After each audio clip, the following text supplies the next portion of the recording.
Friends வணக்கம். எல்லோரும் எப்படி இருக்கீங்க? வாங்க தக்காளி வடகம் போடலாம். 6 கிலோ அரிசி மாவு, ஜவ்வரிசி 100 கிராம், 1 கிலோவுக்கு 100 கிராம் ஜவ்வரிசி கழுவி காய வச்சு இது மாதிரி அரைச்சி வச்சுக்கணும். பச்சை மிளகாயிலே பழுத்த மிளகாய் இருக்கும் பார்த்தீங்களா, அதை எடுத்து போட்டிங்கன்னா தக்காளி வடகத்துக்கு நல்ல சிவப்பு கலராக இருக்கும். அதுக்காக நல்ல சிவப்பு கலரு மிளகாயாக எடுத்துக்கோங்க.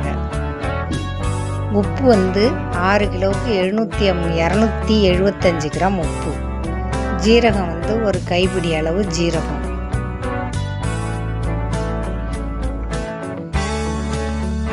தக்காளி நல்ல நாட்டு தக்காளியை பழுத்த தக்காளியாக எடுத்துக்கோங்க.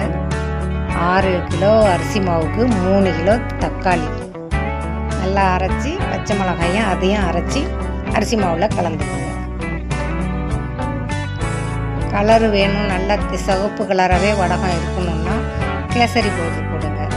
இல்லை நார்மல் கலரே இருக்கட்டும், அதுதான் நல்லது அப்படின்னா இப்படியே மாவை கலந்துக்கலாம். அங்கே அடுப்பை பற்ற வச்சு மாவை கிண்டிக்கலாம். கொஞ்சம் வெள்ளையாக தான் இருக்கும், ரொம்ப சிவப்பு இருக்காது. வீடியோவில் அந்தளவுக்கு கலர் தெரியல, ஆனால் கலர் நல்லா ஓரளவுக்கு சிவப்பு கலராக இருக்கும்.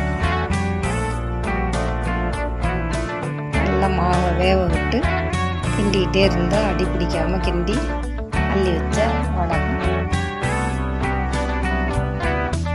தண்ணி கரெக்டான அளவு, 1 கிலோ அரிசி மாவுனா 3 கிலோ தண்ணி, அந்த அளவுக்கு வச்சு கிண்டிங்கன்னா கரெக்டாக இருக்கும்.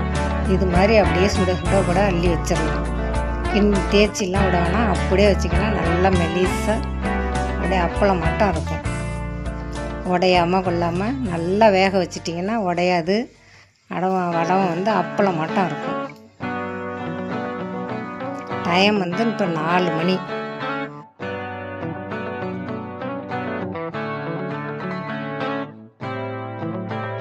பொரிச்சிங்கன்னா இந்த மாதிரி கலரில் இருக்கும். தக்காளி வடம் நல்லா சூப்பராக உப்பு உரப்பு புளிப்போட நல்லா இருக்கும். வணக்கம், நன்றி.